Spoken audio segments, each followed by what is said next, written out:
Hola a todas y todos, buenos días. Bienvenidos a un nuevo seminario de esta iniciativa por el Año Internacional de las Tecnologías Cuánticas. Después de los pedazos de seminarios de Pedro Tarazona y de Iván Brihuega, hoy tenemos el placer de escuchar a Elena del Valle y a Carlos Antón. Y pues para que sepáis un poco, y yo creo que somos todos de la clase, ya los conocemos, pero igualmente para quien no los conozca, pues no hay nada mejor que dar unos datos para saber qué pedazo de científicos tenemos aquí. Elena es una de... Yo estoy usando todos los días el método de los sensores y esta es la inventora del método de los sensores que desarrolló para hacer su investigación de correlaciones cuánticas con fotones y bueno, durante su postdoc ha ganado becas muy prestigiosas como la Newton Fellowship, la Humboldt, la Ramón y Cajal, la Marie Curie y ahora es profesora contratada doctor en el Departamento de Física Teórica de la Materia Condensada.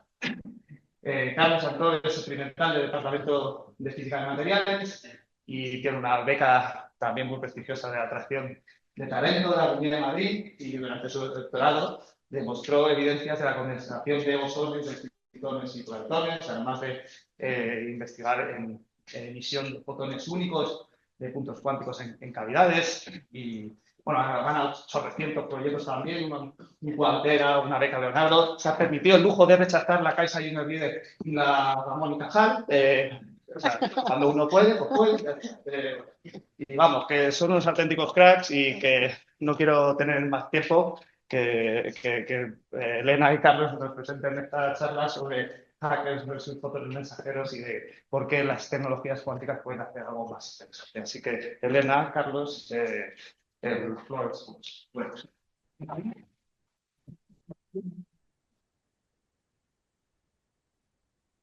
Bueno, muchísimas gracias por esta presentación, madre mía. Y nada, pues saludaros a todos y a todas. Muchas gracias por venir. Estoy súper feliz de formar parte de este ciclo de conferencias tan bonito y tan importante, la verdad. Bueno, ya nos has presentado, con lo cual, pues nada, solo decir que nosotros además somos profes en el máster de la materia condensada y los sistemas biológicos que tenemos aquí en el IFIMAC, en concreto de la asignatura de tecnologías cuánticas. Entonces, esto al final, esta charla, pues es un poco teaser de lo que uno puede encontrar si decide hacer este máster y esta asignatura.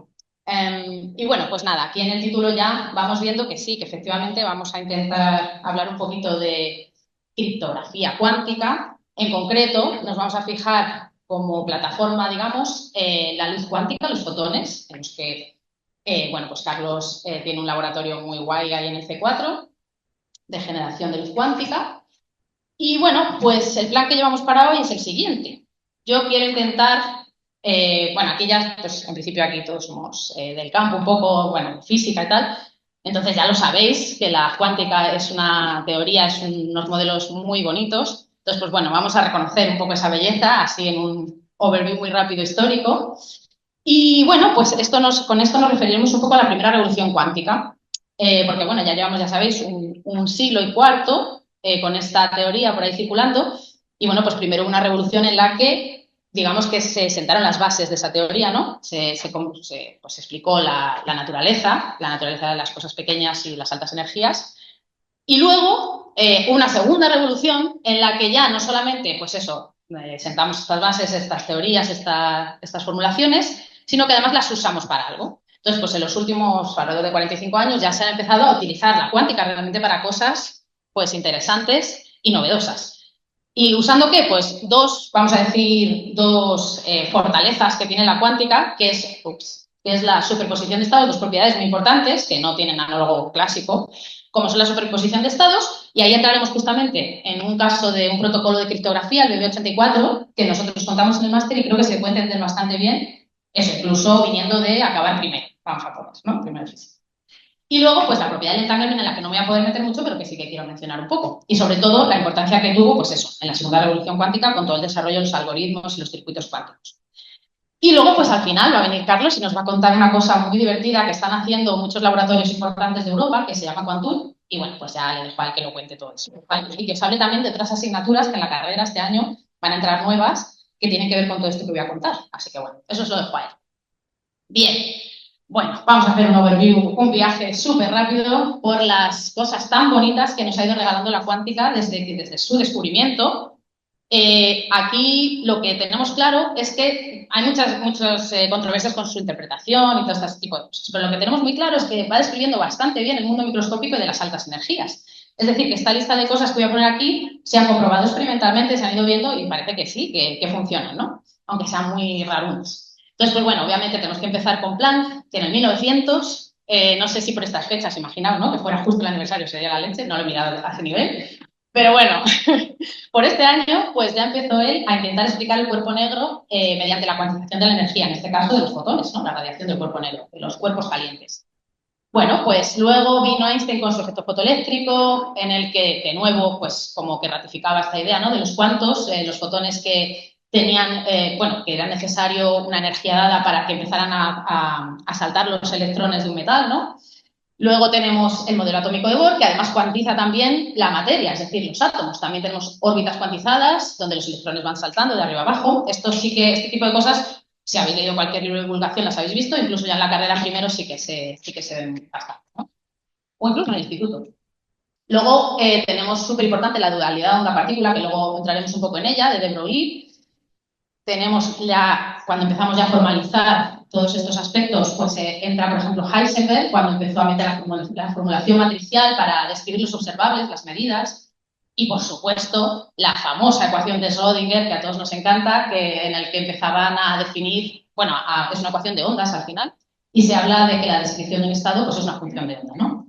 Principio de incertidumbre de Heisenberg y tal, y bueno, aquí ya cerramos un poco, van cerrando, digamos, toda esta gente que estuvo en esta convención de Solvay, la interpretación de Copenhague, que, bueno, vamos a, digamos, ahora mismo también a ir trabajando dentro de ella, claro. ¿Qué más cosas? Luego ya, pues, se formalizó también la idea del entanglement, que empezó siendo una paradoja, a Einstein no le gustaba mucho, ¿no?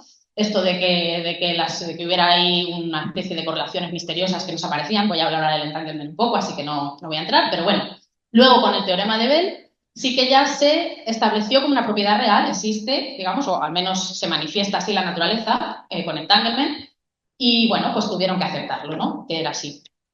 Esto, pues, digamos que es lo que os he contado así un poco como así, wow, volando, es lo que llamaríamos la primera revolución cuántica, que como digo es pues la idea de que describimos correctamente la naturaleza, hacemos experimentos, vemos que sí, que todo va cuadrando y que parece ser que esta teoría es la buena, ¿no? Pero luego, a partir de ahí, pues ya empezamos a entrar un poquito en qué se puede hacer con ella, ¿no? Empezaron a darse cuenta, por ejemplo, de que se podía utilizar el cesio-133 para hacer relojes atómicos súper precisos. Y eso ya empezaba a ser ir más allá, ¿no? De la comprensión, ya empezamos a utilizarlo para algo. Y luego, por supuesto, durante las siguientes décadas se fue perfeccionando, se fue definiendo mucho mejor estas teorías. Por ejemplo, con Glauber, bueno, por supuesto, toda la gente que he mencionado tiene millones de premios Nobel, que no voy diciendo, ¿vale? O sea, ya, obvio que todos tienen sus premios Nobel, pero bueno, Glauber también. Y aquí, pues, a mí me toca en concreto bastante en mi investigación, pues desarrollé una teoría de la coherencia cuántica de la luz muy importante, que es la base de todo lo que hacemos después. Y también, esto lo comentó mucho Pedro Tarazona en su charla, las teorías de decoherencia y medida, es decir, cómo pasamos de la descripción cuántica de un sistema muy aislado, muy hamiltoniano, muy unitario, ¿no? Que todo evoluciona seguro con las reglas de la mecánica cuántica, cómo pasamos al mundo clásico en el que no funciona nada de eso, o sea, eso no se manifiesta. Pues ahí hay una serie de teorías muy bonitas en las que se va perdiendo esa coherencia poco a poco hasta llegar al mundo clásico. Eso también, obviamente, requirió muchos años de desarrollo. Vale, ¿qué pasa? Que llegamos a los 80 y aquí es donde yo creo que se marca un poco el cambio ya en el que empieza a ponerse, esta ciencia empieza a ser muy experimental. Aquí se hacen los experimentos de Aspect tan famosos, también premios Nobel y tal, sobre la violación de las desigualdades de Bell, estas que venían siendo teóricas, ¿no? En los años 30, que se teorizaba sobre ellas. Pues aquí ya se demuestra que efectivamente se violan, que el entanglement es real, o sea, que es una propiedad de la naturaleza. Y a partir de aquí, pues es como que podemos empezar a definir ya una realidad experimental. Ya esto empieza a hacerse en el laboratorio. Y esto es lo que ya da comienzo a la segunda revolución cuántica, que es un poco a la que yo me voy a detener un poquito más. Entonces, bueno, la segunda revolución cuántica es eso, es decir, bueno, a partir de que ya entendemos cómo va el asunto, vamos a intentar utilizarlo. Vamos a utilizar esa superposición de estados, para ir despacio a contar lo que es, el entanglement, la interferencia, estas propiedades esencialmente cuánticas, vamos a intentar usarlas, ya no solamente para explicar fenómenos, que hasta entonces se había hecho muy bien, superconductividad, los láseres, los transistores. Aquí hay una tecnología brutal que se explicó de manera microscópica gracias a la cuántica. Pero ya damos un paso más. Ahora ya es que realmente vamos a hacer algoritmos y cosas que ahora contaré, muy concretitas, aquí no se lee nada, pero bueno, aquí hay un montón de burbujas donde se ponen los nombres de las tecnologías cuánticas, ¿vale? El ordenador cuántico, el sensing, la metrología, yo qué sé, los materiales cuánticos, un montón de cosas, donde ya hay un diseño consciente. Ya es decir, vamos a usar estas propiedades tan bonitas para realmente cosas que solo se pueden hacer en cuántica, ¿vale? Que no se podrían hacer si solo pensamos en mecánica clásica. Bien, pues nada, entonces vamos a manipular de manera controlada y vamos a intentar hacer tareas que en principio son imposibles o que requerirían la edad del universo, un tiempo exponencial absurdo, en el mundo clásico para mejorar la tecnología. Como siempre, los humanos siempre estamos ahí intentando llegar a los límites, ¿no? Entonces, pues bueno, vamos ahora pues a esta segunda revolución. Vamos a hacer un overview también un poco histórico y a la vez os quiero ir contando un par de cosas que creo que se entienden bastante bien más rigurosamente. O sea, me voy a meter un poco incluso en matemáticas. Entonces, pues bueno, vamos a empezar por decir que en los 80 vamos a tener una década en la que esto que os estoy contando en la segunda revolución cuántica va a estar un poco en su fase de ideas, ¿no? Fundacionales. Y más o menos todas, se podría decir, todas las propuestas que surgen están basadas en simplemente la superposición cuántica. Este principio que he mencionado antes. Entonces, vamos a hacer un poquito de trabajo de clase matemático para ver qué es esto de la superposición cuántica. Yo pensando un poco en los que salís de primero, es decir, que conocéis mucha álgebra, espacios vectoriales, todo este tipo de cosas, pero no habéis dado todavía un curso sensato de mecánica cuántica. Entonces vamos a hacer un crash course aquí, loco, de mecánica cuántica de estados puros. Claro, por supuesto, yo no me meto ya en la charla que ya hubo sobre sistemas abiertos y tal. Aquí vamos a estar en un sistema puro, que luego veremos un poco de implementaciones, pero bueno, algo muy cuántico y muy encerradito en su cajita. Bien, pues, ¿qué necesitamos para hacer una descripción cuántica? Pues obviamente necesitamos algo que no describa el estado, un estado puro, como digo, y esto lo que se llama la notación de Dirac es un ket. Pero ¿qué pasa? ¿Qué es un ket? En realidad, esta función de onda encerrada en estos corchetes, en realidad es simplemente todas las posibilidades que tiene un sistema cuántico, una partícula, un conjunto de partículas, lo que sea, de existir, ¿no? En diferentes posibilidades. Pues depende un poco de lo que se esté midiendo. Depende de los estados que estés tú analizando. Si es el espacio, en el espacio, por ejemplo, dónde está la partícula o qué polarización tiene, cosas así. Entonces, todas las posibilidades nos forman un espacio de Hilbert que no es más que realmente un espacio vectorial. Podemos ver los kets como vectores en realidad. O sea, que si habéis visto álgebra, esto ya está como bastante claro aquí. Podemos ver nuestros estados como simplemente vectores en un espacio vectorial, pero un poco curioso. Este espacio vectorial tiene que ser complejo. Es decir, que, por ejemplo, si hacemos el producto escalar, que se escribiría así, porque aquí tenemos también que definir, por supuesto, el espacio dual, para que digamos que es el complejo conjugado y transpuesto en los vectores, simplemente transpondríamos nuestro vector, lo multiplicaríamos y haríamos el producto escalar, ¿verdad? Pues ese producto escalar puede ser complejo, ¿vale? Aquí estamos en el mundo de los complejos. Entonces, cuando hacemos el traspuesto para nuestro vector, digamos, de la izquierda, que se llama Bra, pues lo tenemos que hacer también conjugando los numeritos que nos salen, ¿vale? Bien, pues con esa pequeña cosita, tan tontorrona, esto de meter aquí los números complejos, se nos abre un mundo de posibilidades bastante curioso. Ya no es tan sencillo como simplemente, por ejemplo, imaginemos los vectores en el plano, por ejemplo, ¿vale? Podemos hacer combinaciones lineales y tal, pero aquí tenemos más posibilidades. Bueno, solamente decir también que necesitamos que los estados sean normalizables, es decir, que su norma sea menor que infinito. Y, por supuesto, como en cualquier espacio vectorial, podremos definir una base que tenga un número de vectores, la dimensionalidad del espacio, que cumple las propiedades típicas de las bases en los espacios vectoriales, sin más, ¿vale? No tiene nada de novedoso. Y aquí sí, que es una superposición. Pues una superposición no es nada más que sumar, tener una superposición vectorial. Es decir, igual que tú puedes sumar muchos vectores y tener un nuevo vector, pues aquí lo mismo, tú tienes un montón de estados posibles de tu base y puedes hacer una combinación lineal, eso sí, cuidado, con coeficientes complejos. Esa es la gracia del asunto aquí. Tenemos una fase, y esa fase es súper importante en cuántica, ¿no? La fase relativa entre ellos. Entonces, pues bueno, esto es una superposición. Lo que pasa es que aquí cobra un sentido físico muy importante, no es simplemente una suma de vectores que te da otro vector. Aquí realmente, si tú estás haciendo un experimento y estás preparando una superposición, mientras el estado no lo miras, digamos, vamos a tener realmente, si se puede hablar de realidad, yo ya no lo sé, no he hecho interpretaciones, pero Pues nuestro estado está en la suma, en la combinación de todos esos, ¿vale? O sea que todos ellos están conviviendo. Y en ese sentido, bueno, y también muy importante, claro, si queremos medir la probabilidad de cada uno de estos estados, va a ser ese coeficiente, bueno, módulo al cuadrado, ¿vale? Esta cosita. Entonces, los que habéis empezado a ver cuántica, esto ya lo tenéis clarísimo, pero jugar así como de primeras es una cosa un poco curiosa, ¿no? Pero bueno, efectivamente, esto tiene mucha relación con el experimento, ¿no? Con la realidad física. Esto se puede medir, estas probabilidades. Y esta superposición, en realidad, se puede entender muy bien si pensamos en la dualidad de una partícula, porque si pensamos en un fotón, un electrón, lo que sea, existe esa dualidad, es verdad que se comporta, según qué experimento, como onda como partícula, y cuando lo hace como onda, pues es como más claro, porque aquí las ondas efectivamente interfieren, se superponen, las ondas pueden vivir, diferentes ondas pueden convivir en el mismo espacio, ¿no? O sea, las cosas materiales, en principio nuestra intuición nos dice que no, pero las ondas no hay ningún problema.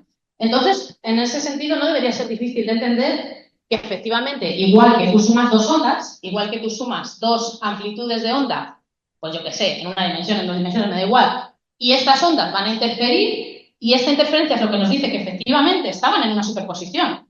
No es simplemente sumar la intensidad total de esa onda, como veis aquí en el dibujo, no es simplemente sumar las dos que teníamos antes, ¿no? Realmente va a haber una interferencia, ¿no? Entonces, esto es algo que pasa también con las partículas, por esa dualidad.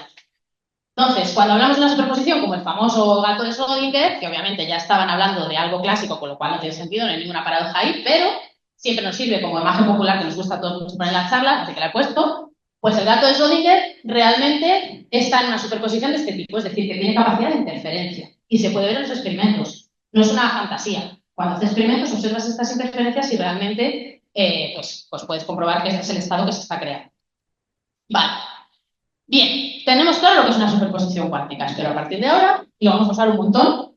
Entonces, ¿qué pasa? Que nos vamos a ir al caso más fácil, obviamente, y no por nada. Nos vamos a ir a un caso de dos niveles, es decir, que nuestra base solo tiene dimensión 2, dos posibilidades, pero no por nada, no solamente porque es donde hay que empezar, siempre, claro, lo más fácil, sino porque además eso es lo que se llama un qubit. Un qubit es nuestra unidad esencial en la tecnología cuántica, igual que el bit, el 0 y el 1, en la computación clásica, ¿no? Entonces, este es obviamente el sistema más importante para todo lo que voy a contar. Vale, pues tendremos dos estados. Ahora ya, pensando un poco en computación, los vamos a llamar, por ejemplo, 0 y 1. Pero bueno, esta base, por ejemplo, del estado 0 y 1, luego tiene una implementación, es decir, esto tiene una realidad física detrás, tiene que existir algo, un objeto cuántico, que nos vaya a codificar ese 0 y ese 1.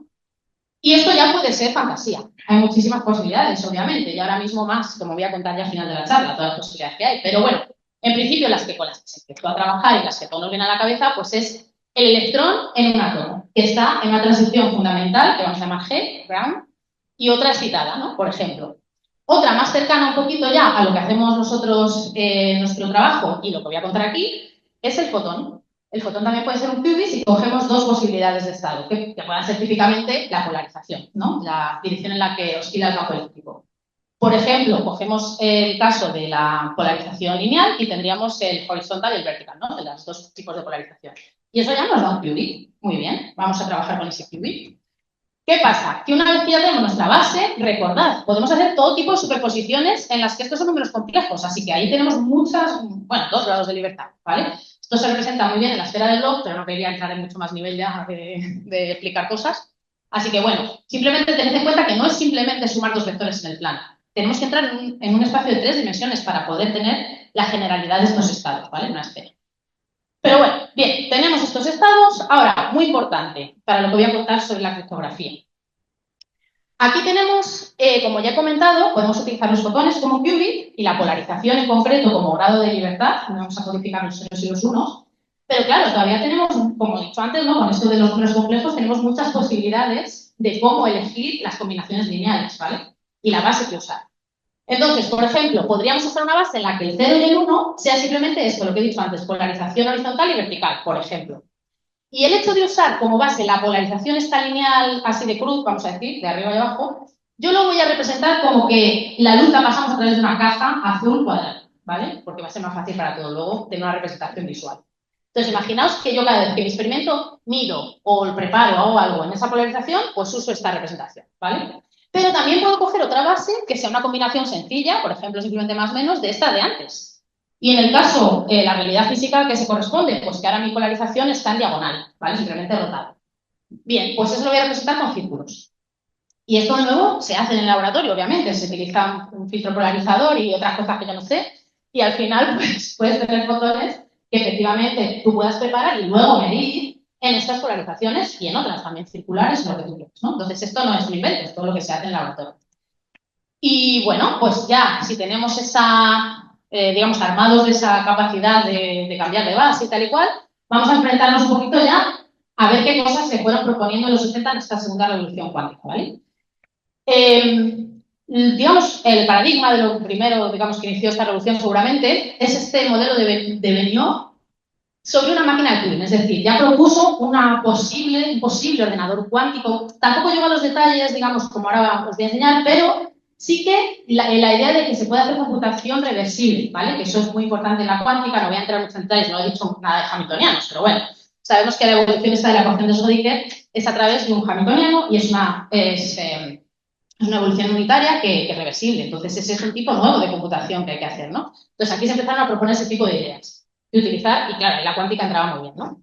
Luego tenemos a Feynman, esto es muy famoso, es donde se suele poner el principio de todo, que él empezó a decir, bueno, yo quiero hacer cálculos muy complicados de cosas de partículas y tal, y esto con un ordenador clásico no puedo, o sea, es muy difícil, es exponencial. Entonces, a él se le ocurre una idea, un concepto, que luego se ha ido desarrollando y efectivamente ha sido, parece que está siendo posible, que es lo que se llamaría el ordenador cuántico. Bueno, en realidad es lo que habla más de simulaciones cuánticas, es decir, de coger un sistema de muchos qubits, de muchos fotones, electrones, lo que queráis, y luego es hacer, digamos, interacciones controladas entre ellos, por ejemplo, en una red, de alguna manera controlar las interacciones de manera que tú puedes reproducir un hamiltoniano, eso muy complicado, de otro sistema, mediante tu sistema físico de qubits.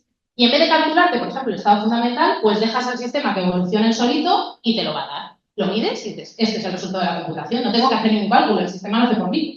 Entonces, esto es un concepto muy, muy potente que a partir de entonces, por supuesto, se ha desarrollado. Y este Deutsch, digamos que siguió la idea luego después de Benioff y hizo realmente un modelo de circuito cuántico, ordenador cuántico como tal, donde la idea principal era que tú tienes en los ordenadores cuánticos, tú puedes hacer una operación, pues empezando con un cero y acabando con lo que acabes, con las operaciones que hagas, cuánticas, con las operaciones clásicas, las gates y todo esto, pero en un ordenador cuántico podemos usar la superposición. Podemos ir calculando todas las posibilidades, superponiendo, digamos, todos los estados de input. Entonces, tenemos una capacidad aquí brutal de computación. Podemos hacer toda la vez, paralelización cuántica, digamos. Entonces, esto supuso, digamos, fue una gran idea. Y ahora sí, vamos a entrar en el protocolo que quiero contaros un poco. Esta idea también fue de los 80, Bennett y Brassard, por eso se llama el protocolo BB84, fue en el año 84. En el que se introdujo el concepto de la posibilidad de criptografía cuántica. Es decir, enviar mensajes codificados, de alguna manera, seguros, pero seguros matemáticamente, no seguros en plan, bueno, si nadie hace mucho esfuerzo, a lo mejor no lo rompe el código, no, seguros a nivel matemático, no se pueden hackear, ¿vale? Esto es lo que cambia el game changer un poco, ¿no? Entonces, pues bueno, la criptografía cuántica, luego evolucionó, ahora os contaré algunas evoluciones a partir de esto, pero la idea que vamos a contar hoy, lo que más, digamos, lo que nos puede dejar bastante claro lo que es, pues se basa en realidad solamente en los estados de superposición y en esta idea que os he dicho de las bases, diferentes bases. Y también en otro teorema que ahora os voy a contar, porque se entiende muy bien, es el teorema de la no clonación cuántica. Esto es maravilloso para la ciencia ficción. Lo de que si tú haces un clon de ti mismo, en realidad te tienes que suicidar, ¿vale? Esa idea. Es decir, obviamente no esto solo para estados cuánticos, pero especialmente no se puede hacer una copia exacta de cualquier estado, de un estado arbitrario cuántico, que sabéis que es una superposición. No se puede, ¿vale? Este es el no clon ciego. Entonces, vamos a empezar, bueno, simplemente diciendo un poco la idea y ahora os explico todas estas cosas. Bien, criptografía. Vamos a hacer un pequeño cambio ahí al mundo clásico otra vez. ¿Criptografía qué es? Pues que yo quiero que Alice le envíe un mensaje a Bob y que, bueno, que a ser posible nadie lo interprete, ¿no? Esa es la idea, un mensaje encriptado.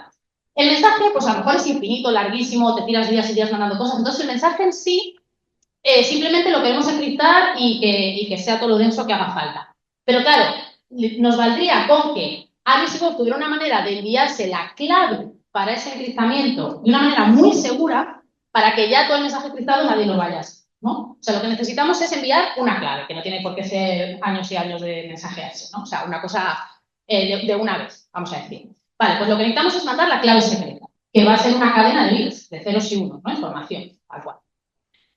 Bien, pues aquí entra la Quantum Key Distribution, ¿no? Es la distribución de claves, por eso es Quantum Key Distribution, que es un nombre un poco raro porque lo que te está hablando es realmente cómo distribuir la clave solamente, la clave que te hace poder encriptar los mensajes, ¿vale? Bien, pues lo que os decía, aquí en cuántica tenemos una ventaja que es que lo podemos hacer de manera realmente segura, porque no se puede clonar ningún estado, no clone theorem, y cada vez que tú mires o interceptas un mensaje, estás proyectando los estados, estás proyectando la superposición y te los cargas y ya no se puede seguir mandando ese mensaje, con lo cual no se puede hackear, ¿vale? Esa es la idea de lo que voy a contar. Bien, no cloning theorem. Primero necesitamos entender esto porque si no, no nos vamos a creer todo lo demás. O sea, si yo os digo que no se puede, pues hay que ver por qué. Bien, muy fácil. La idea es que, claro, cada vez que cuando tú dices se puede clonar, ¿qué significa esa acción clonar? Pues los verbos, las acciones en cuántica son operadores. Es decir, pues una caja negra que luego ya se verá cómo se hace experimentalmente, no nos vamos a preocupar por eso porque a nivel de algoritmos y tal, a mí se preocupa mucho por eso, ¿no? Todo el mundo dice, bueno, pues una caja negra, algo que va a hacer esta operación. Al final, en álgebra, volvemos a la analogía con los vectores, serán matrices, matrices que se aplican sobre vectores, ¿vale? Sobre las superposiciones. Entonces, pues podemos pensar que es una matriz, como decía Heisenberg. Entonces, pues vamos a hacer esta demostración por reducción al absurdo diciendo, imaginaos que existe una quantum gate que se llama quantum cloning, una operación, un algo, una caja negra, un algo, una matriz, que se aplica a nuestro estado, que lo que te hace es que tú tienes aquí una función de onda en el qubit 1, vamos a pensar súper sencillo, claro, y en el estado del qubit 2, que en principio no teníamos nada, o bueno, un estado fundamental, nos aparece, el vacío, nos aparece el mismo estado, ¿vale? Eso es clonar. Clonar es que tú sigues teniendo tu estado y te aparece otro idéntico al otro, ¿no? Bien, es decir, no destruimos este, lo reproducimos, ¿vale? Bien, pues intentamos hacer eso y lo hacemos, por ejemplo, en dos estados como estos, ¿no? Aquí también. Pues en principio, claro, eso tiene que aplicarse, tiene que cumplir el álgebra de la cuántica, la álgebra de siempre, los espacios vectoriales. Entonces, si yo aplico mi gate sobre una combinación, una superposición de estados, debería aplicarse a cada uno de ellos según el álgebra lineal de siempre. Esto debería ser verdad, ¿no? Hasta aquí, estupendo. ¿Qué pasa? Que yo puedo aplicar esto de otra manera. En realidad, yo puedo escribir esta idea de que os he puesto aquí, de que el primer huequito es para el qubit 1 y el segundo es para el estado del qubit 2, lo puedo hacer separando el estado del qubit 1, como la superposición, igual que aquí, pero poniéndole el qubit 2 aparte, o sea, como un producto tensor, que es otra cosa que de álgebra. Es así, o sea, esto tendría que ser exactamente lo mismo, ¿vale? Esta forma de escribirlo. Pero ¿qué pasa? Que al aplicar mi quantum cloning tenemos un problema, porque no nos va... Uy, vale, me hace falta... Sí, es que había un typo y no lo hemos podido corregir. Bueno, no pasa nada. Aquí había una raya, ¿vale? O sea, cuando yo aplico ahora sobre mi gate, sobre esta superposición, tengo la superposición otra vez, esto debería ser así, no hay un cero ahí, ¿vale? Y en el cero estoy clonando, es decir, estoy volviendo a poner la superposición. ¿Se entiende, no? Aunque esté el typo, vale. Entonces, lo que estoy haciendo ahora es este producto, y lo tengo que hacer, voy a hacer el producto, entonces voy a poner en el primer estado este por este por este. En el segundo, pues este solo por este solo, vale, aquí ya no hay typo. Y luego, pues los cruces, ¿vale? Las interferencias ahí. Bien, pues si hacemos eso, fijaos que aquí nos aparecen unas cositas verdes que no aparecían antes. Y esto es la reducción al absurdo, no puede ser. Estas dos cosas deberían ser absolutamente equivalentes si realmente esta operación tuviera sentido. Y en cuántica no la tiene. Viola el álgebra más fundamental, ¿vale? Entonces, a tomar por saco, no se puede hacer cloning, ¿vale? Ya está, queda establecido. Bien, pues, claro, te das cuenta de una cosa, ¿eh? No se puede hacer si es una superposición de estado general. Es verdad que si tuviéramos solo un 0 o un 1, o sea, un estado que no fuera superposición, parece que formalmente se podría, pero en general no es así, con lo cual, en cuántica no se puede. Bien, ya tenemos esto ahí claro. Vale, pues ahora vamos a intentar ver este protocolo. Vamos a ver cómo Alice va a mandar su mensaje, ¿vale? Encriptado, lo que fuera, que pues, eso sí, tiene que ser verdadero, íntegro, público, bueno, se lo manda a Bob. Y luego vamos a tener otro canal que vamos a llamar cuántico, en el que vamos a mandar la clave. Y aquí esta es claro, la madre del código, es lo que voy a contar al detalle, ¿no? Entonces, ¿qué significa ese canal cuántico? Pues aquí es donde los experimentales se lo tienen que currar, porque necesitamos un sistema cuántico de qubits, n qubits, que ahí también es la escalabilidad. Lo difícil ahora es que, vale, tú puedes tener 1, 2, 3 qubits en el laboratorio, pero ten cientos, ¿no? Es lo que vamos a ver que también es una carrera tecnológica. Pero bueno, imaginaos que podemos tener en el qubit los necesarios para transportar nuestra clave y, por ejemplo, usamos los fotones y la polarización, que es lo que usaron en el BB84, para la propuesta, ¿vale? Entonces, ¿qué pasa? Necesitamos que sea transportable, es decir, que pueda ir, pues yo que sé, por una guía de ondas, o por el espacio, lo que sea, se puedan transportar físicamente esos fotones, esos qubits. Ya no estamos hablando de la información, los qubits físicos tienen que transportarse, ¿vale? Y claro, aquí importante deben mantener su coherencia cuántica. Por eso fue muy difícil esto implementarlo hasta muchos años después, porque necesitamos que durante este tiempo que viajan no se vayan ahí interactuando con el medio ambiente y vayan perdiendo todas sus interferencias, su capacidad de interferir, esa superposición, ¿vale? Ya de repente se van a volver clásicas seguramente. Entonces, esto es muy importante, o sea, muy difícil. Os lo voy a contar aquí como la, pero obviamente no. Esto es muy difícil, ¿vale? De conseguir. Y bueno, solo decir que aquí luego nos hablará un poco Carlos sobre cómo hacer estas cosas de single photon, porque aquí necesitamos crear, medir fotones de 1 en 1, por ejemplo, ¿vale? Que eso es tecnología muy puntual. Bien, decir simplemente que este protocolo es de preparación y medida, es decir, no requiere entanglement, luego os empezaré a hablar de otras cosas que sí, pero hasta aquí, como os he mencionado antes, solo hablamos de superposición, no necesitamos más.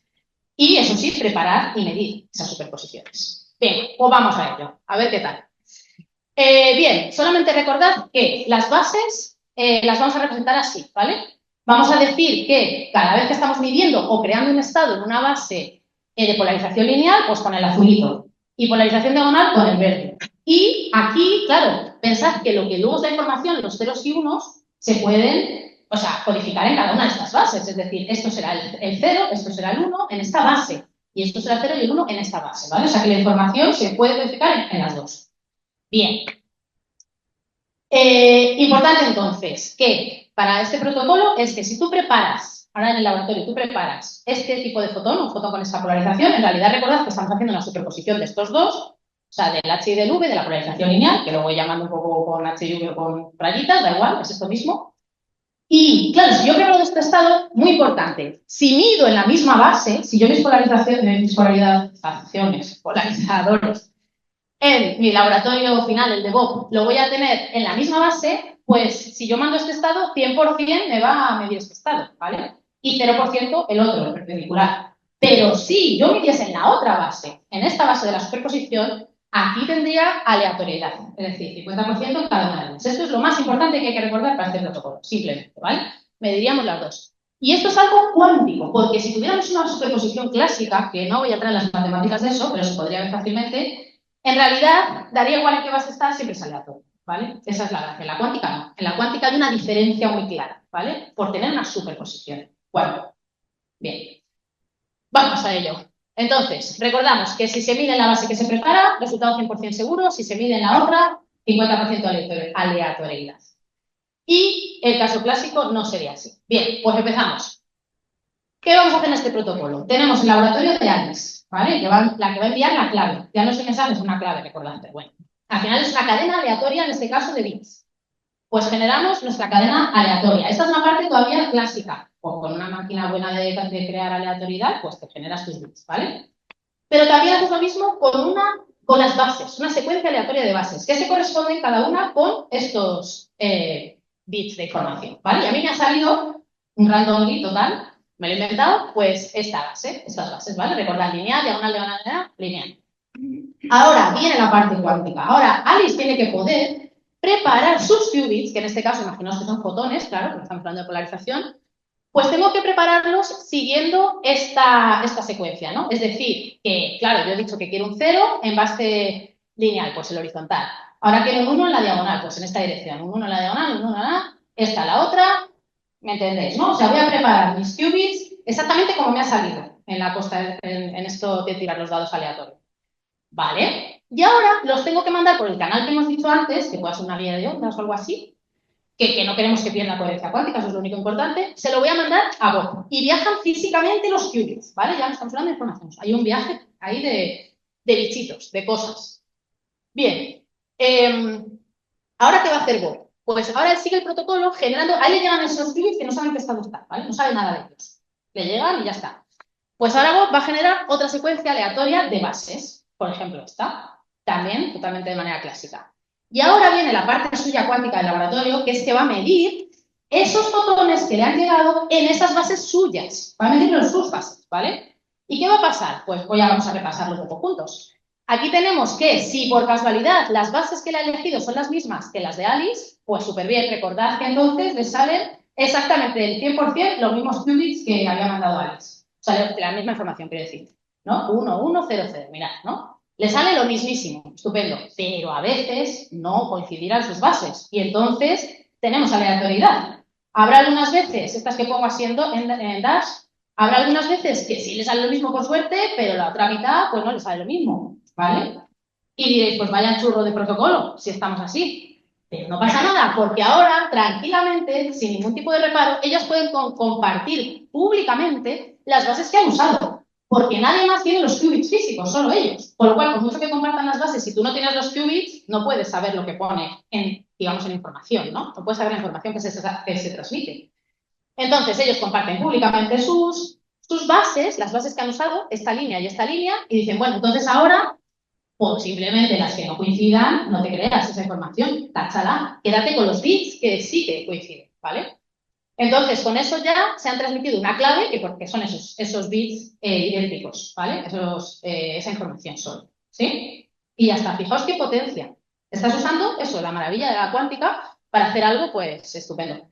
Y, claro, aquí viene lo importante, esto tiene que ser no hackeable, esto todavía no lo hemos mencionado. Por ahora solo he dicho que se usa lo de la superposición, pero entonces lo del no cloning, ¿de dónde se aplica?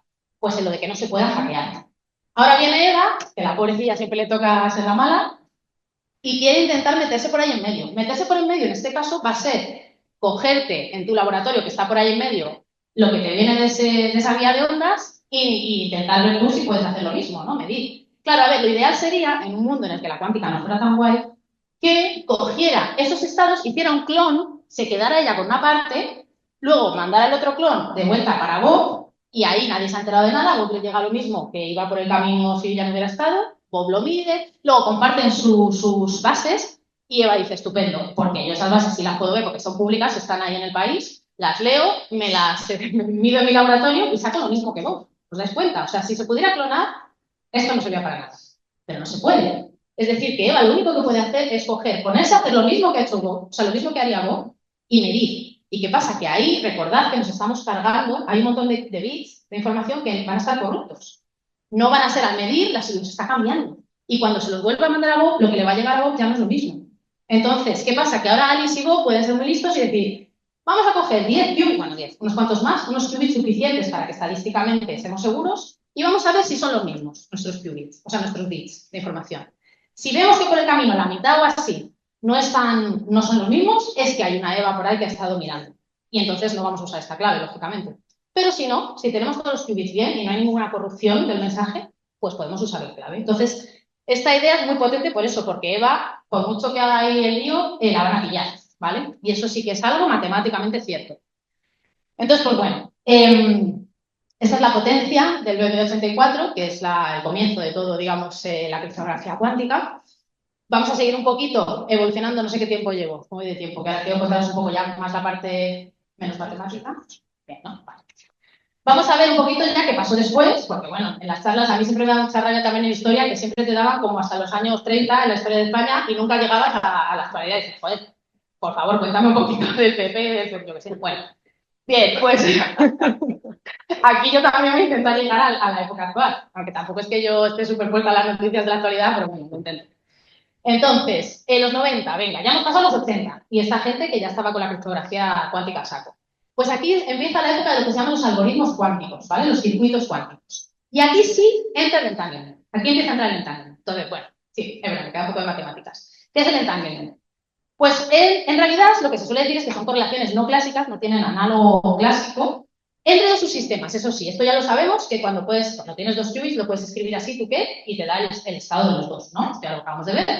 Bien, pues si tú te escribes una superposición en la que, por ejemplo, en este caso, tienes o bien los dos en la polarización H o los dos en la V, pues ¿qué pasa? Que si tú ahora estás en el laboratorio del primer qubit, porque esto los puede, claro, la gracia del entanglement es que estos qubits pueden estar, una vez que los has creado, que has creado este estado, que obviamente para eso tiene que estar cerca, tiene que interaccionar, tiene que haber algo, vale, pues los creas en el laboratorio y luego los separas.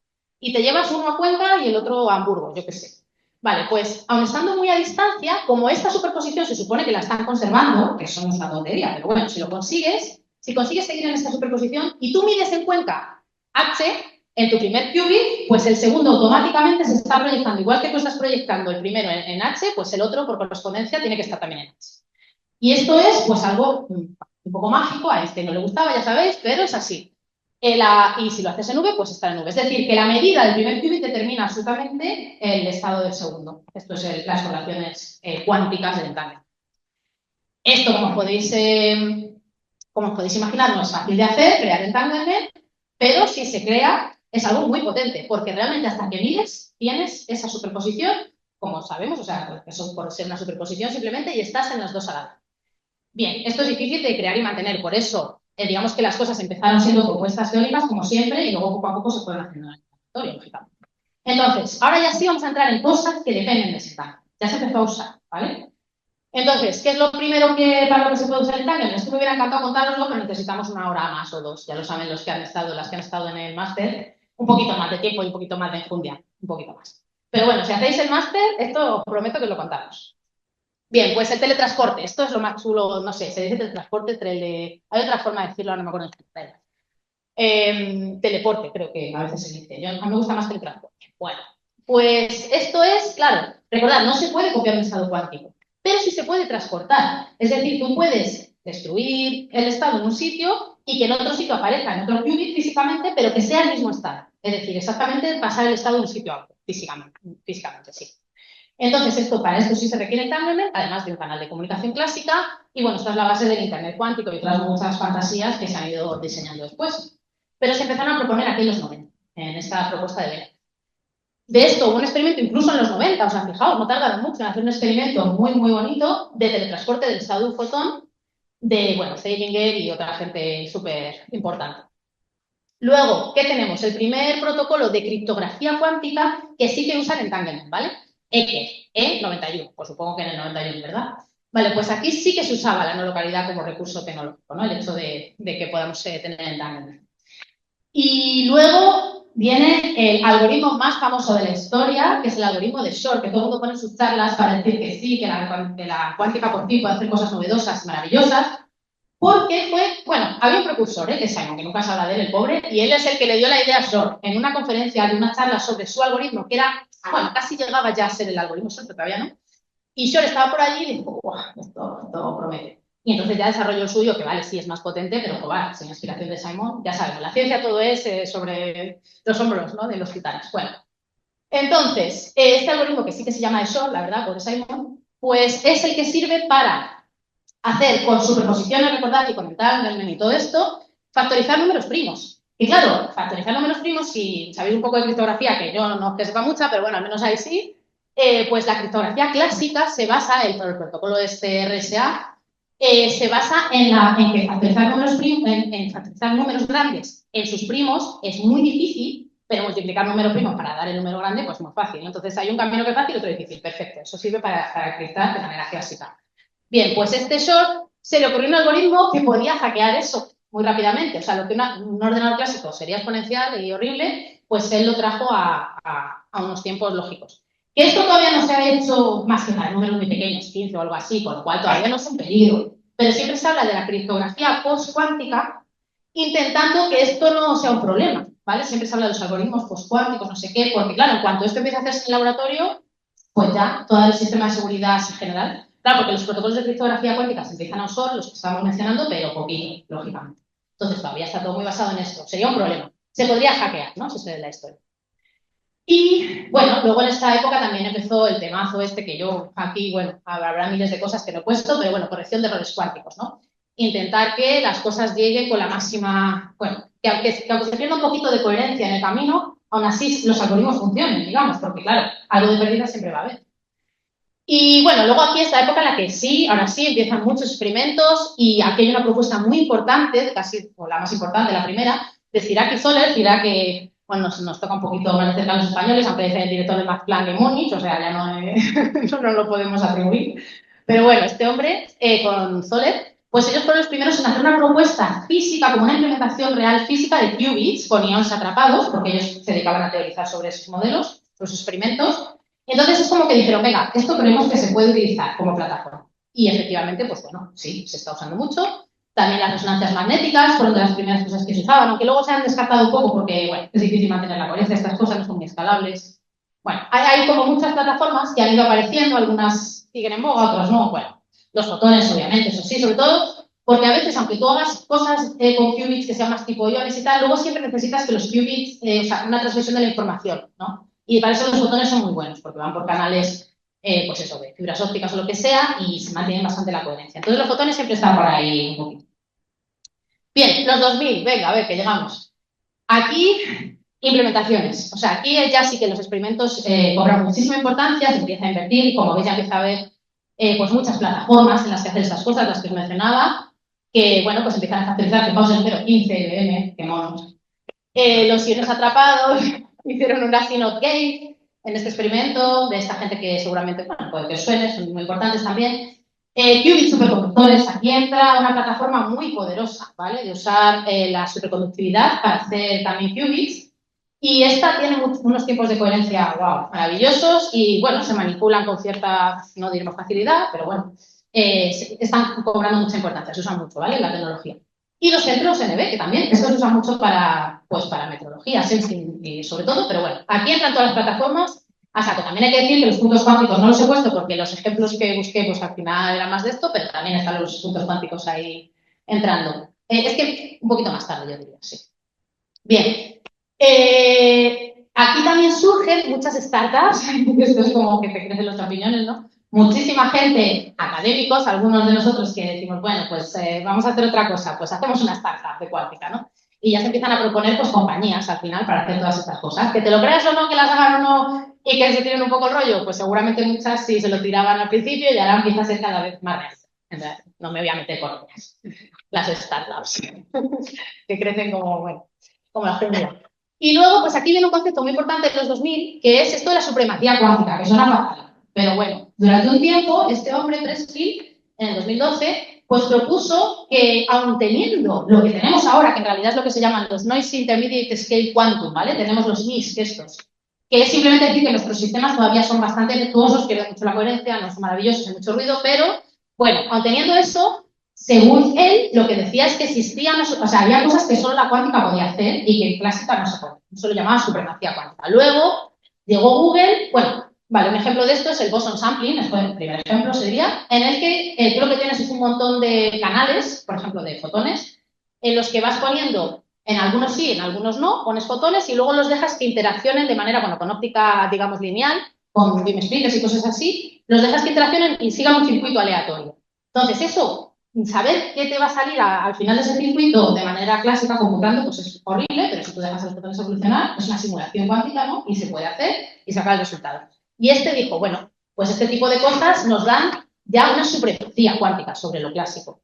Pero, bueno, luego ha habido experimentos, por ejemplo, Google en 2019 dijo, venga, vamos a hacerlo, vamos a hacer este experimento con 53 qubits, con su sistema Sycamore, en este caso superconductores, fijaos, esta que os decía antes, y dijeron, hemos hecho en 200 segundos un cálculo que tardaría 10 a 4 años. Y dijeron, ya está, supremacía cuántica.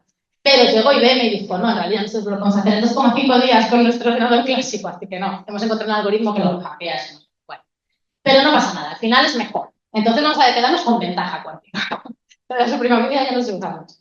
Ventaja cuántica. Y luego que llegamos a los 20, ya, cerca de nosotros, y aquí pues tenemos el quantum sensing que está pegando fuerte, es decir, medir con mucha precisión, utilizando estas implementaciones, estos sistemas, pues eso, pequeñas variaciones de cosas, de gravedad, de temperatura, de tal, ¿no? Usar el hecho de que todo es muy microscópico, muy sensible, y bueno, los estados cuánticos para medir. Y aquí pongo algunas empresas que son famosas por la inversión que está habiendo ahora ya sí en tecnologías cuánticas, ¿vale? O sea, Microsoft, su plataforma se llama Azure Quantum, tiene 24 qubits en Tangle aquí, IBM pues llegó a tener 1121 y IBM permitía que tú cojas y te subas a la nube a hacer cálculos cuánticos, que eso es chulo, ahora hay cosas así por ahí circulando. Google, 105 qubits y un montón de startups aquí, cosas y compañías. Y China. China no me he metido porque China ha hecho millones de cosas ya. O sea, China va por delante, la verdad, en todo esto. Pero bueno, pues lo dejo ahí como... Bien, y luego simplemente deciros que obviamente esto tiene muchos retos La escalabilidad ya la he mencionado, es decir, puedes tener un qubit súper buenísimo que si no tienes, pues ya veis, 1000, pues no vas a hacer, ¿no?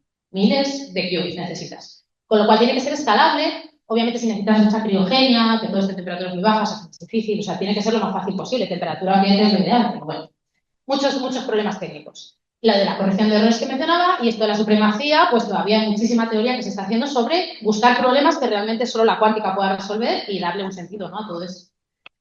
Bien, conclusiones, ahora sí. Pues nada, solo que espero que haberos transmitido lo bella que es la cuántica, que describe con precisión todo lo que debe describir con precisión, que tiene propiedades especialmente nuevas, como estas que hemos mencionado, superposiciones y entanglement, y que se pueden usar para la tecnología, y que suponen una ventaja al menos. Ya no sé si es supremacía, pero por supuesto falta mucho por hacer, así que os animamos a todos los físicos profesionales del futuro a que lo metáis a saco, que es muy divertido. Y aquí ahora voy a dejar el micro a Carlos, que nos va a hablar sobre generación de fotones uno a uno, el Quantum y estas cosas. Pues nada, te paso directamente. Bueno, pues Elena, muchas gracias. También lo primero de todo, agradecer a todos por vuestra asistencia, por estar aquí, a los organizadores del evento también. Y nada, quisiera comentaros un poco lo que ha sido la experiencia del Quantur a su paso por Madrid. Esta es una iniciativa que viene de la Deutsche Physikalgesellschaft, es la sociedad alemana de física, donde estos dos profesores, Tobias Heindel en Berlín y Doris Reiter en Dortmund, quisieron celebrar este año de las tecnologías cuánticas con una idea relativamente disruptiva, llamémosle así, consistente en transportar una fuente de fotones individuales en 12 laboratorios de Europa. Y bueno, tuvimos la gran suerte de que contaron con España también y os voy a contar un poco qué es lo que ha sido esta experiencia y cómo lo hemos llevado a cabo en Madrid en particular y también en otros países. Y también quisiera agradecer a Lucas, estudiante de Tobias, que me ha facilitado parte de los slides y del análisis. Bueno, pues Elena ha estado hablando un montón sobre las ventajas de la mecánica cuántica no solamente por su belleza física, sino también por las aplicaciones que puede tener. En particular, yo me voy a focalizar en la generación de fotones individuales, que es una plataforma que permite generar qubits, qtrits, qquats o en lo que sea, ¿vale? En función de cómo lo codifiques.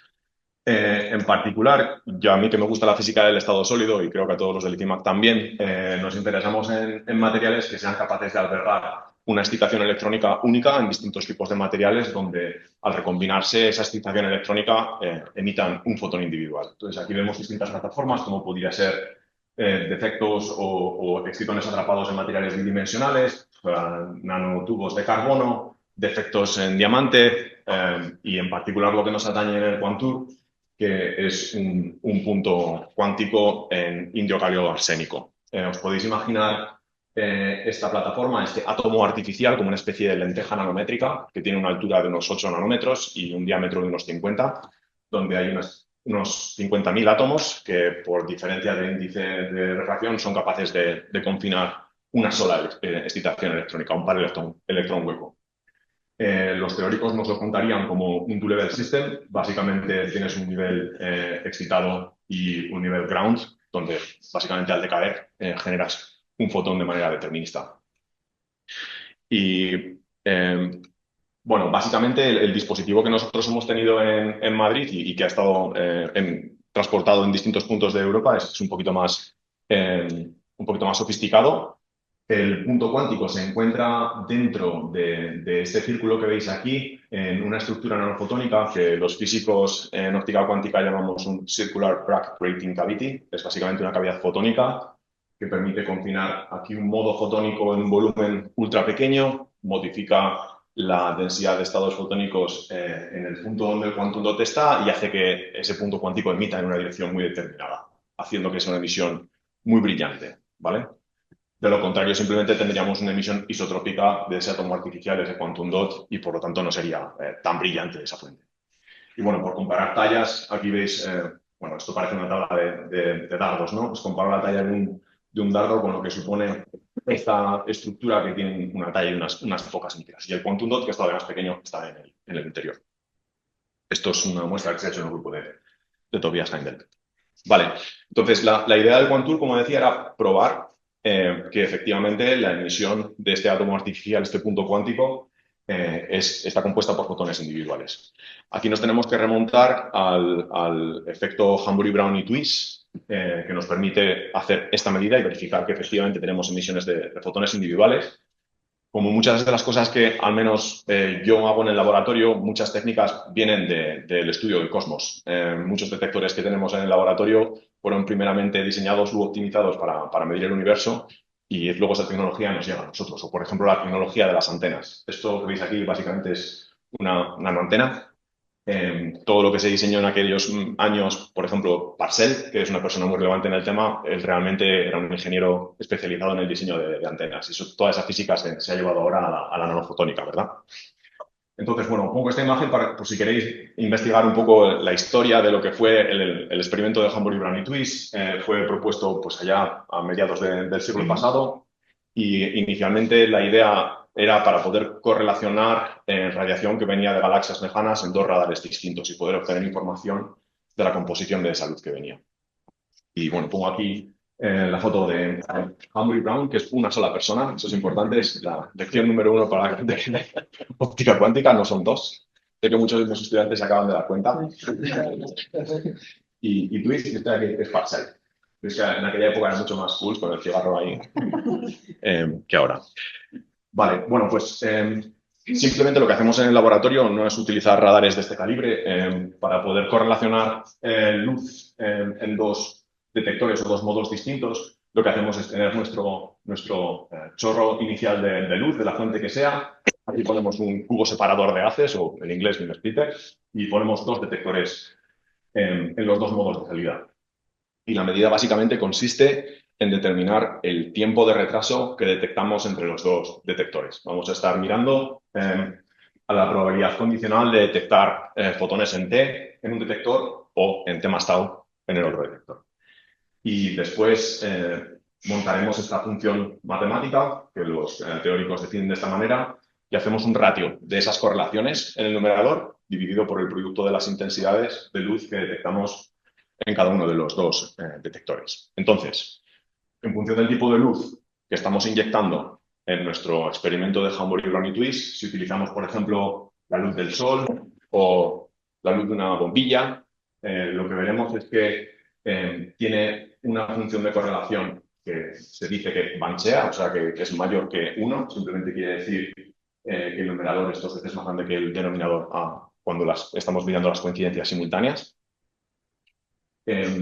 Si, por ejemplo, en lugar de utilizar ahora una lámpara que tiene una distribución de fotones termal, utilizásemos un láser, tiene una distribución de fotones completamente diferente. En este caso es una distribución aleatoria, una distribución de Poisson, y lo que nos dice la medida de esta G2 es que no importa qué delay estemos observando, el numerador y el denominador van a ser iguales, ¿vale? Y bueno, entra lo interesante, y es que si utilizamos un two-level system, un sistema de dos niveles, y tenemos un chorro de fotones individuales que no podemos localizar en el tiempo, que están deslocalizados, y empezamos a comparar los clics, si vamos a delays muy cercanos a cero, llegará un momento en el que esta G2 pues, se hace cero. Y básicamente nos dice que no somos capaces de detectar dos clics simultáneos, ¿vale? Ok, no entraré a meternos en cosas más complejas, pero podríamos también hablar de una G3, una G4, una G5, que de alguna manera nos permitiría mirar más dentro de lo que es la composición de la luz de lo que estamos midiendo. Ok. Bueno, entonces, lo que me ha faltado decir es, esto sería para el caso de tener un chorro de fotones individuales que están deslocalizados en el tiempo, pero sí, imaginamos que tenemos una fuente de luz pulsada que emite paquetes de onda bien localizados en el tiempo, lo que podremos medir en esta correlación básicamente son picos. Y cuando miramos la G2 a delay cero, no tendremos ese pico, porque ese fotón tiene que decidir si va por aquí o por aquí, ¿vale? Entonces, bueno, lo que hacemos los experimentales en este caso, cuando estamos detectando nuestras coincidencias y midiendo las intensidades al mismo tiempo, lo que vamos a hacer para determinar esta función, la G2 a delay cero, es simplemente medir la cantidad de coincidencias que tenemos a delay cero y dividir por el promedio de los picos que están fuera del cero. Y así simplemente reconstruimos ese valor. Si tenemos muchísima suerte o somos extremadamente buenos en el laboratorio, tendremos una G2 de 0. y en otros casos cuando tenemos emisores de luz imperfectos que son capaces de emitir quizás 2 fotones en lugar de 1, pues esa G2 será no nula. Ok, bueno, pues esto sería una G2 PTEN, ¿no? Que tenemos ahí un valor de 0.01. Esto sería una G2 un poco peor. Quizás los experimentales no hicieron también su trabajo. Y dependiendo de cómo excitas el átomo o ese átomo artificial, pues el resultado será uno u otro. ¿Okay? En nuestro caso, en lo que ocupa a la excitación del punto cuántico, podemos hacer 2 tipos de excitaciones. Una excitación que se llama P-shell, que voy a explicar ahora, en el que, bueno, este two-level system realmente os lo podéis imaginar como un átomo con sus niveles. Esto sería la capa S, esto sería la capa P, y podemos esperar que la emisión sea desde el nivel S, ¿verdad? Desde aquí se recombinará este estado electrónico últimamente y emitirá un fotón individual. Entonces, lo que vamos a hacer en el laboratorio cuando hagamos este tipo de excitación es poner nuestro láser resonante con la capa P. Llevaremos nuestro electrón hueco a este nivel. Eventualmente, estas dos cargas, por interacción con vibraciones de la red, llegan hasta el nivel S y desde allí se recombinan y emiten mi fotón. Y eso me da una G2 en general muy buena. Otra cosa que podemos hacer es excitar con el láser a una energía todavía más alta, de manera que estamos poniendo pares de electrón hueco muy, muy altos en energía.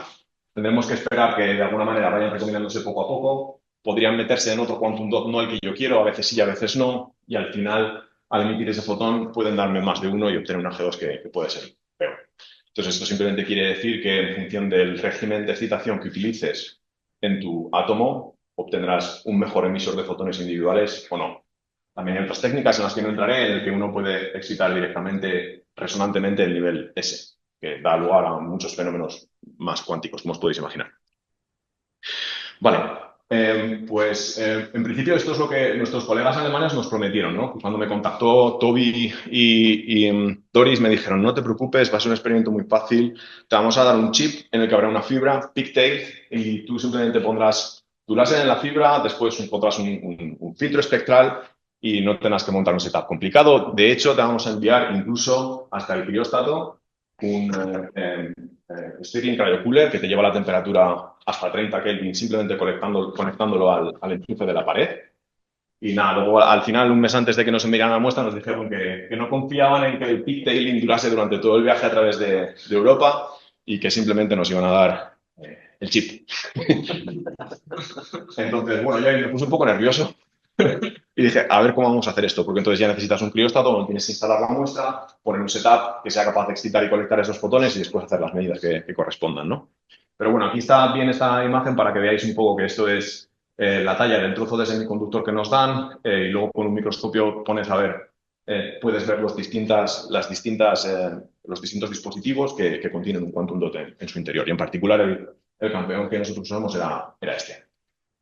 Bueno, entonces la muestra empezó por aquí, en Berlín, y siguió este sentido horario, por aquí por Madrid, París, Cambridge, etcétera, hasta volver otra vez de nuevo a Berlín, que llegó, si no me equivoco, hace ya unos meses. Ahora creo que está en Turquía, de hecho, la muestra. Creo que la están midiendo allí porque los turcos querían también meterse dentro de la actividad natural. Y bueno, esto ha sido el grupo de laboratorios que ha estado estudiando o que participando en la actividad del Quantur. Cabe destacar quizás Brian Gerardot, que va a venir al IFIMA a dar un coloquio en febrero. Bueno, de aquí, de muchos son colaboradores, amigos o incluso mi antigua jefa, Pacal. Y bueno, ha sido un auténtico placer poder participar con todos estos grandes de la física del estado sólido en óptica cuántica en Europa, ¿no? Entonces, una buena pregunta es ¿cuál es la robustez de esta muestra, ¿no? ¿Cómo se comporta? ¿Cuál es tu cara después de haber recorrido 8.800 kilómetros por Europa? Esto es como estaba al inicio, pues viaja y esto es lo que se han encontrado. Esto es lo que se han encontrado después de todo el viaje. Pero bueno, es natural. Tenéis que pensar que la muestra ha sido manipulada por 12 grupos, probablemente congelada, se ha caído, se ha roto, la han quemado. Pero sigue emitiendo fotones individuales. O sea que es un test de locura para testar cómo de buena y robusta es esta fuente, que es un dispositivo de semiconductor al fin y al cabo. Vale, Estos son fotos distintas de su paso a través de pues, Linz, Roma. Vemos aquí un romano. Tenemos aquí el austriaco con el Tottenhose, que le da la muestra al italiano y bueno, luego pasan por la autónoma. Aquí tenemos a Diego Marni, que ahora está haciendo un máster en Alemania, que se fue en tren al C2N a Francia para pasar allí la muestra. Y bueno, pues, los distintos laboratorios por los que ha ido, desde aquí en Estocolmo, que tenía nieve, pues bueno. Y bueno, aquí quería detenerme simplemente pues, para remarcar el grupo de físicos y físicas extraordinarios que han tomado parte en el Quantur para llevar a cabo el experimento, ¿no? Quisiera enfatizar pues, los alumnos que están ahora acabando su grado, Lucía y Marcos, que no he encontrado ninguna foto de Marcos del grupo, pero bueno, esta foto está bastante bien. Mis alumnos de TFG de este año, Cito, Andrea, Alejandro, ¿qué tal? Mis antiguos alumnos de TFG que ahora están en Múnich haciendo el máster de Ciencia y Tecnologías Cuánticas de la Universidad de Atum, Raúl y Diego, y mi estudiante de doctorado, Juan. Bueno, pues estos han sido los héroes, ¿no? del Quantur en Madrid. Aquí tenemos, de hecho, la medida que hicieron de la G2, que es una medida bastante buena. Como podéis ver, aquí este pico ha desaparecido casi prácticamente entero. Tenemos a Alejandro y a Diego bastante contentos. No sé qué puñetas hacían con eso en la cabeza, pero por no preguntar. Y bueno, aquí es un poco lo que era el setup. Esto es el setup que uno requiere. En lugar de tener una fibra pigtailing súper cómodo y práctico, tienes que montar este armatoste, que los fotones llegan por aquí, se acoplan a una fibra óptica. Esta fibra óptica va a un beam splitter en fibra. Esto es un poco separado en fibra. Y bueno, pues aquí tenemos los dos outputs, los dos detectores, donde se hace finalmente esta medida. Y bueno, este slide es fantástico porque de alguna manera recopila los resultados de los distintos países. Vemos aquí muy orgullosos, España está entre los 4 primeros y los alemanes, que son muy correctos, no comentaron nada al respecto. Yo no voy a perder la oportunidad para reírme de los franceses y los ingleses, que lo hicieron muy mal. No, estoy de broma. Pero bueno, esto es Cambridge, o sea, yo no sé qué estaban haciendo. Vale, y... no, estos son países, somos distintos países. Está en orden cronológico, correcto. Sí, no está correlacionado. Algunos son verdaderamente malos. Sí, que va. Bueno, una pregunta que podéis hacer es ¿por qué los picos de España son más gordos que los del resto si hemos utilizado el mismo Quantum Dot? Pero bueno, alguno me lo respondéis luego.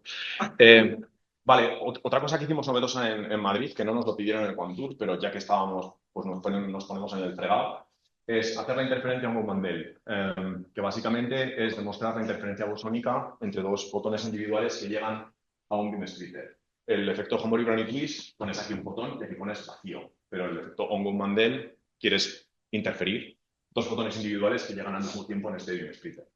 Esto lo hicimos en el laboratorio con un interferómetro de Mach Zehnder de camino asimétrico. Veis que aquí tenéis un recorrido extra de luz que es igual a la diferencia temporal entre paquetes de onda de fotones individuales que llegan al interferómetro, de manera que puedes preparar probabilísticamente una cierta cantidad de veces dos fotones que llegan al mismo tiempo al último beam splitter. También me podéis preguntar o podéis decirme cuál es la probabilidad de que eso ocurra. Y al final simplemente vais a medir una G2 otra vez, no tiene nada más. Si la interferencia es perfecta, el efecto Ongo-Mandel, hecho por primera vez en 1967, nos dice que las probabilidades de que los dos fotones se reflejen o que los dos se transmitan es 0. De manera que finalmente esos dos fotones siempre saldrán juntos, banchearán en este output o en este. Al final es una medida de G2 de nuevo. Como veis aquí, esa G2 del efecto Ongo-Mandel es otra vez lo mismo. Medimos el área a 0 delay y medimos el promedio de áreas no correladas. Otra pregunta que me podéis hacer es ¿qué es lo que pasa a tau delay? ¿No? Es otra pregunta interesante. Y bueno, uno esperaría, si tiene una fuente de fotones individuales perfecta, pues que aquí no hubiera ninguna coincidencia, ¿no? Eso sería absolutamente ideal. Os podéis preguntar por qué hacemos este tipo de experimentos, la gente que se dedica a la óptica cuántica, y esto conecta un poco con lo que nos había dicho antes Elena sobre intentar investigar preguntas muy fundamentales en física en general. Entonces, este tipo de interferencia de dos fotones, uno puede complicarse muchísimo más la vida e intentar interferir n fotones en un interferómetro mucho más grande donde hay m entradas. Y uno se podría preguntar, ¿y eso para qué? Bueno, resulta que si uno se calcula cuál es la complejidad de este sistema a la hora de calcular los estados que se generan al final de este M interferómetro, uno verá que si bien este interferómetro de aquí tiene una cierta matriz unitaria que estoy representando aquí, cuando yo calculo ciertos outputs a la salida de mi interferómetro, cuando yo quiero hacer ese cálculo, tengo que considerar una submatriz de la cual tengo que calcular su permanente. ¿Sabe alguien qué es un permanente? El permanente es lo mismo que el determinante, pero solo consigo más. Y los matemáticos nos dicen que el cálculo de permanentes es bien pendejo, es bien complicado, ¿no? Cuando incrementas la dimensionalidad de tu matriz unitaria, el cálculo computacional lleva un tiempo exponencial. Entonces, uno puede imaginarse que si puede disponer de muchísimos fotones en un interferómetro gigante, la única posibilidad de calcular cuál es el resultado no nos lo puede dar un ordenador, lo tienes que hacer físicamente en el laboratorio. Entonces, bueno, pasamos aquí un poco de soñar con 2 fotones a soñar con n, donde podemos hacer un problema extremadamente complejo, que se conoce, como decía antes Elena, el boson sampling, muestreo de bosones o la tabla de Galton bosónica, ¿no? Ok. Bueno, pues esto se ha intentado hacer en SPDC, en Spontaneous Parametric Conversion, pero os podéis imaginar que los chinos no se van a la delantera en muchas cosas, en esto también. En 2019, con un punto cuántico semiconductor, hicieron este experimento, que es increíble, en el que cogieron una línea de 20 fotones individuales en tiempo, los demultiplexaron a 20 modos espaciales, como veis aquí, y los usaron esos 20 fotones para alimentar un multi-interferómetro con 60 entradas, que veis aquí dibujado. Simplemente esto que veis aquí es similar a esto. Ellos utilizaron trozos de cristal macheados con los ejes para que se pudiera pegar unos con otros y minimizar las pérdidas. Aquí veis que los fotones van en distintos niveles y después se mezclan en vertical para reinterferirlos de nuevo. Y esto va a 60 detectores que son superconducting single photon detectors, detectores de fotones individuales superconductores, donde el valor de solamente la detección es del orden de 1 millón de euros. Aquí quería decirle a Cito que se va a hacer la tesis a Estados Unidos. No quiero que ganes el premio Nobel, quiero que seas multimillonario para que me dones 1 millón y así podremos hacer estos experimentos en el laboratorio, ¿verdad? Bueno, y básicamente esto fue la interferencia en Gummandel que medimos en el laboratorio. También, si queréis, podéis intentar decirme, de acuerdo con el valor de la G2 de un Gummandel, cuánto es la indistinguibilidad de esos fotones individuales interferidos, ¿no? Y esto fue la medida con estos campeones que consiguieron hacerlo y el interferómetro, ¿no? que se montaron para medir este efecto. No quisiera terminar sin recordar que se van a ofrecer 2 asignaturas nuevas optativas para cuarto curso el año que viene. Interacciones óptico-cuánticas, dada por estos profesores que veis aquí, Elena, Johannes, Diego y Antonio. Y bueno, esta otra asignatura que va sobre tecnologías de información cuántica que daré yo. Así que estáis todos los estudiantes que estéis por aquí invitados a apuntaros si os gusta y quisiera agradecer de nuevo a todas las personas, físicos y físicas maravillosos y maravillosas que han participado en el experimento y gracias a vosotros también por vuestra atención.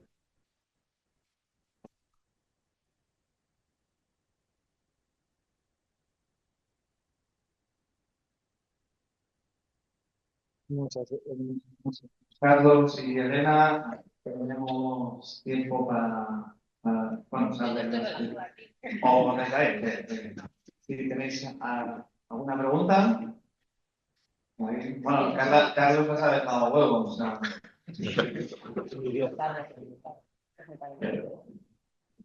Nos hemos quedado aquí y enchufados como todo el rato.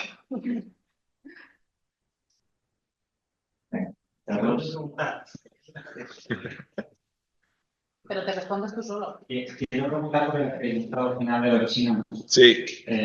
Porque tú para demostrar la indistinguibilidad usas la misma fuente con cursos retrasados. Sí. Luego recombinas. Sí. Pero ahí veo que... no era este experimento, era el de antes. En el setup que mostrabas antes, hay aquí este. Sí. Aquí hay como muchas fuentes de fotones que parecen independientes. Sí. Esto se ha hecho en la realidad, el home con fotones que vengan realmente de fuentes físicas distintas? Sí, en puntos si me preguntas de otras plataformas, igual ahí no te sé decir también, pero en puntos cuánticos semiconductores no son experimentos que ya se llevan haciendo desde hace 15, 20 años, obteniendo resultados de mala manera. El mejor es de hace un par de años del grupo de Richard Warburton con droplet epitaxy quantum dots de gallium arsenide, que son quantum dots que tienen mejores propiedades y han demostrado interferencia en un Mandel remota entre dos puntos cuánticos distintos en dos quirostatos, consiguiendo una interferencia en un Mandel que sería básicamente estético, absolutamente claro. Entonces, la pregunta interesante que viene aquí es ¿cuántas fuentes de fotones individuales idénticas necesitas para poder hacer un cálculo computacional competitivo? Puedes ver un paper reciente hablando de startups también de Quandela que compara su tecnología con la de PsiQuantum y vienen a decir básicamente que solamente necesitan 12 fuentes de fotones individuales para poder generar un estado cuántico de 24 qubits que es relevante para computación, y lo cual requeriría a PsiQuantum 1.000.000 de fuentes para poder hacer lo mismo. O sea, 12 fuentes con respecto a 1.000.000. Pero otra pregunta es cómo de fácil es conseguir esas 12 fuentes. Gracias. Simplemente sobre esto que has dicho, yo me he perdido cuál es la diferencia entre quantum y quantum. Sí, PsiQuantum, la tecnología es four-width mixing. La generación de fotones es probabilística. De manera que tú bombeas un cristal, tienes una propiedad Chi3 de no linealidad del material y generas dos fotones, Signal y Eifler, y heraldeas, anuncias uno para poder usar el otro. Y la eficiencia de generación de ese proceso como máximo puede ser del orden entre 0,5 y 5%, mientras que con Quantum Dots puede llegar a ser del 100%. Esa es la diferencia fundamental.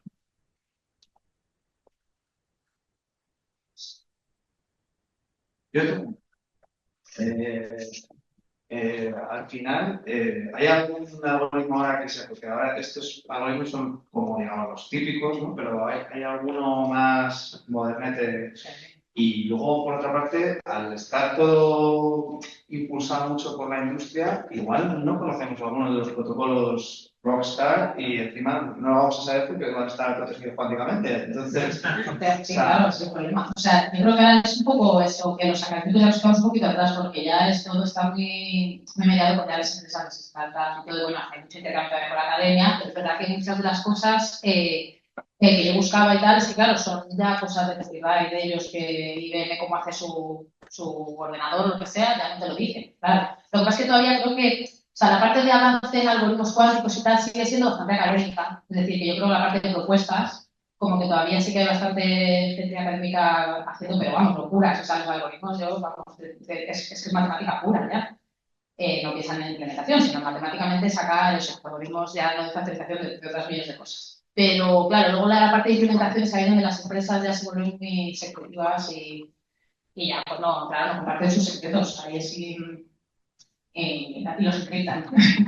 bueno, esto augura un futuro para las películas de ciencia ficción, físicos, espías.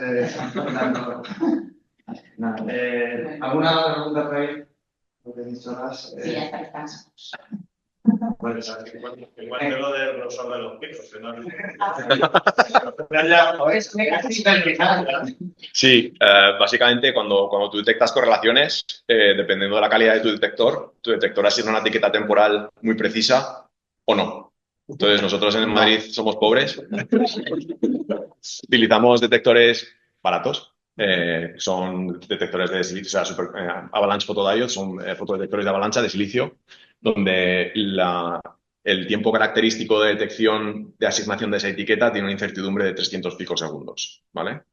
Sin embargo, los picos que ves, por ejemplo, de los alemanes y los daneses, huele a que han utilizado superconducting detectors que el jitter time, o sea, ese tiempo de incertidumbre, se reduce de 300 picosegundos a 30 o 40. Entonces, todo queda mucho mejor definido. Pero estoy esperando a que me den 1.000.000 de euros por ahí. Pues vamos a agradecerle a todos que habéis atendido y a los speakers por esta charla.